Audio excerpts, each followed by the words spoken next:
E seguimos para a atualidade internacional. O muito aguardado telefonema entre o presidente dos Estados Unidos, Donald Trump, e o seu homólogo russo, Vladimir Putin, centrado no cessar-fogo na Ucrânia, terminou ao fim de mais de hora e meia e correu muito bem, afirmou a fonte russa à CNN Internacional. Após a chamada, a presidência russa anunciou uma troca de prisioneiros que deverá acontecer já esta quarta-feira. Serão trocados 175 prisioneiros de guerra de um lado e de outro. Além disso, o presidente russo também deu garantias a Donald Trump de que não vai atacar alvos energéticos ucranianos nos próximos 30 dias. Putin já deu ordens às Forças Armadas russas. Neste sentido, avança a agência russa RIA Novosti. A Rússia também adiantou que serão criados grupos de trabalho entre Washington e Moscovo para discutir o acordo final de paz na Ucrânia.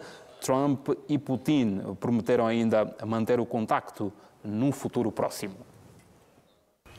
Durante a ligação telefónica, Vladimir Putin concordou com uma proposta de Donald Trump para que a Rússia e a Ucrânia parassem de atacar a infraestrutura energética por 30 dias. O chefe de Estado russo disse que a resolução do conflito deve ser abrangente, sustentável e de longo prazo, levando em consideração os próprios interesses de segurança da Rússia e as causas profundas da guerra. Os dois líderes discutiram a proposta dos Estados Unidos para um cessar-fogo de 30 dias, com a qual a Ucrânia concordou na semana passada. O Kremlin disse que o líder russo levantou questões significativas sobre monitorar a trégua e impedir que seja usada pela Ucrânia para mobilizar mais soldados.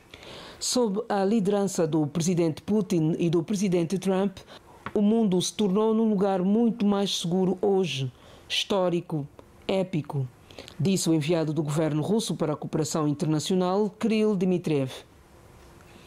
A Casa Branca divulgou uma declaração sobre a ligação de Trump com Putin. Hoje, o presidente Trump e o presidente Putin falaram sobre a necessidade de paz e um cessar-fogo na guerra da Ucrânia. E seguimos para os comentários com Wellington Calazans. Wellington, muito boa noite, bem-vindo ao Hora 10 da noite. É para daqui a mais alguns minutos. Já temos o Wellington e o Issau, aos dois. Muito boa noite, começo consigo. Wellington, olhando precisamente para o resultado deste encontro, depois da análise que fizemos ontem. Boa noite, Sansão, boa noite, Issau Agostinho, e boa noite também a você assistindo a Hora 10, é sempre bom estar aqui. Bem, continua aqui a expectativa, a notícia em torno do telefonema foi positiva, né? É otimista, e várias ressalvas ao mesmo tempo foram feitas ao longo da cobertura e daquilo que pôde ser divulgado dessa conversa de 1 hora e 30 minutos. De acordo com o que tem sido amplamente difundido na imprensa internacional. Então, aqui, Sansão, o que temos que louvar é a iniciativa, como destacou muito bem o colega Issau Agostinho ontem no seu otimismo habitual, de um cessar-fogo. O cessar-fogo é importante porque é o começo de tudo, é a porta aberta para o diálogo. Ninguém pode condenar que esse tipo de iniciativa seja tomada. Agora, vamos lá. Existem aqui vários pontos que eu já falei ontem, dentro da minha visão, né, e também hoje eu acabei por acompanhar na imprensa, tanto da Europa como também dos Estados Unidos, sobre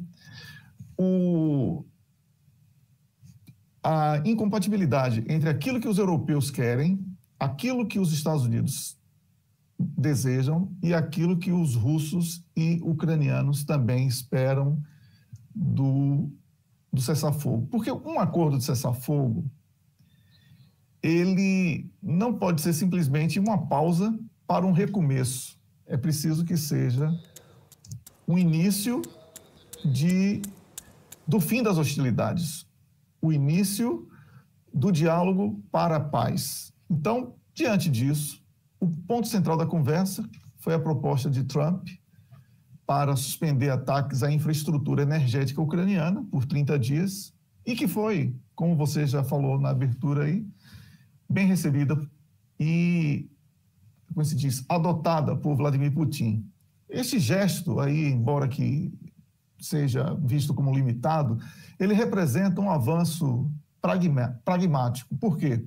Porque a Ucrânia, que já havia concordado com a trégua, viu sua rede elétrica devastada por bombardeios russos em 2024 e a interrupção temporária dessa hostilidade pode aliviar o sofrimento civil durante o inverno. Por isso, Sansão, tem aqui o aspecto humanitário que pesou, né?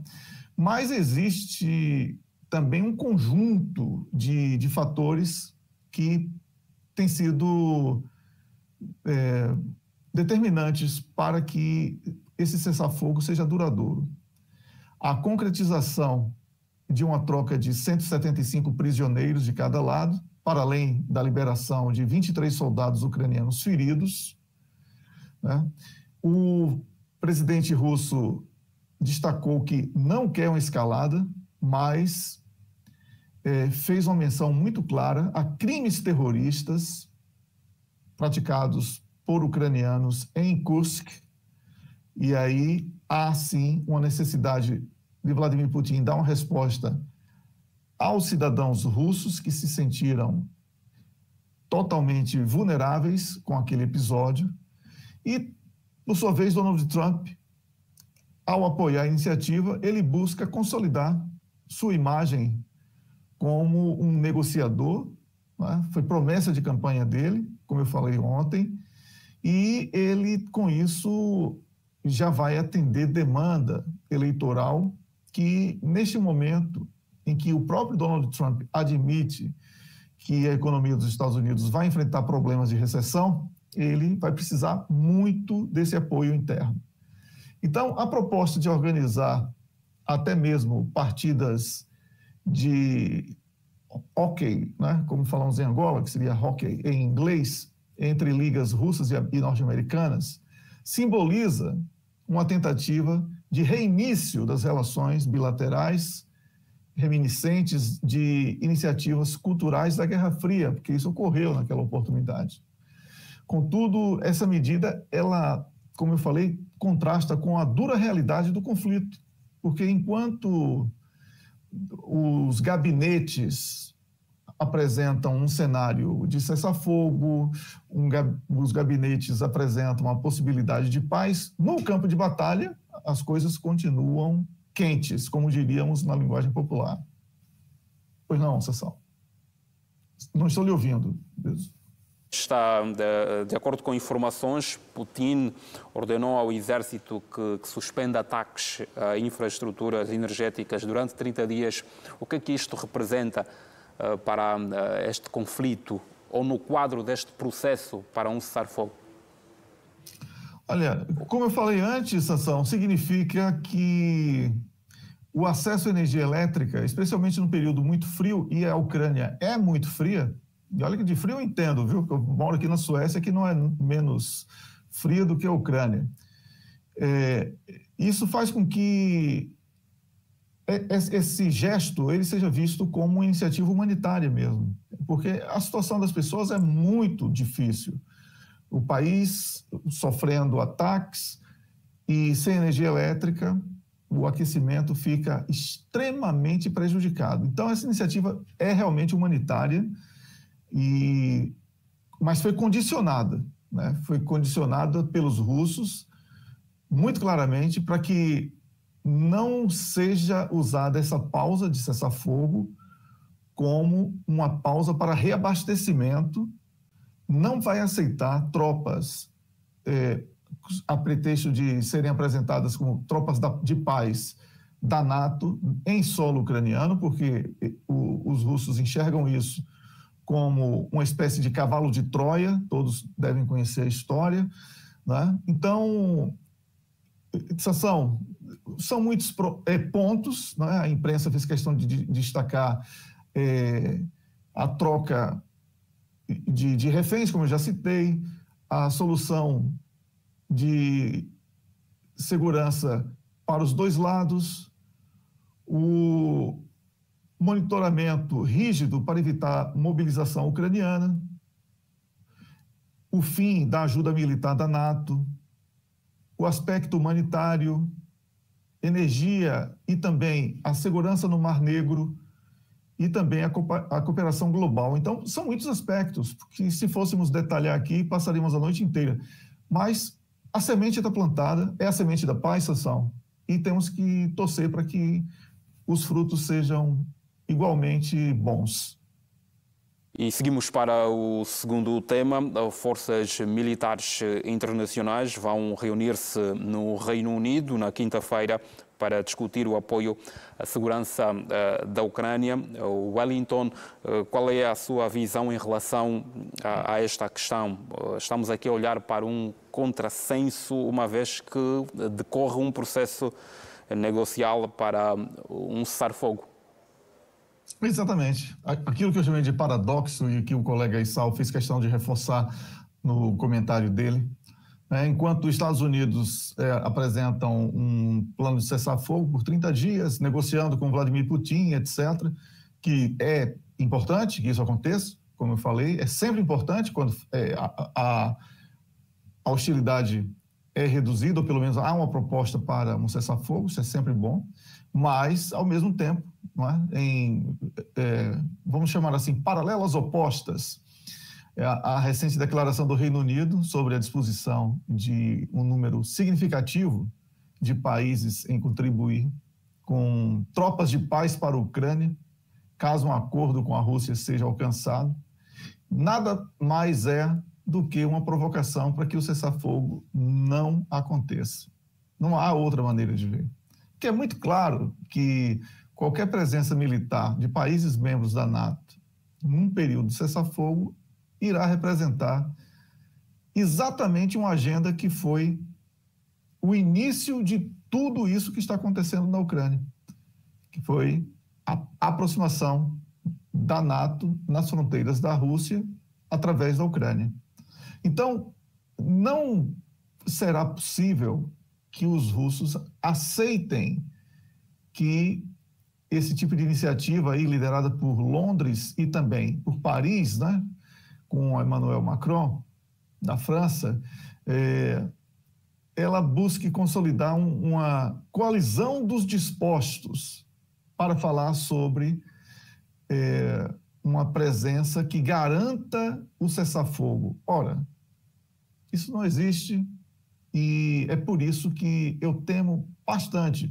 Não é uma questão de ser pessimista aqui, tá, Sansão? É uma questão de perceber que existem caminhos opostos, né? Estados Unidos e Rússia falando uma língua, enquanto europeus estão falando sobre estratégia que é apoiada pela França, né? Uma iniciativa britânica apoiada pela França, como uma resposta às pressões do presidente norte-americano Donald Trump por um acordo de paz. Ou seja, se há uma resposta ao que eles chamam de pressões pela paz, é uma resposta de guerra. Então, não há como interpretar de maneira diferente. Então, essa coalizão proposta aí, ela não apenas simboliza o que a imprensa europeia está falando como solidariedade internacional, mas é, sobretudo, uma tentativa de contrabalançar, a história de relutância de Washington em comprometer tropas norte-americanas diretamente no conflito. E por isso eu sou bastante pessimista em relação ao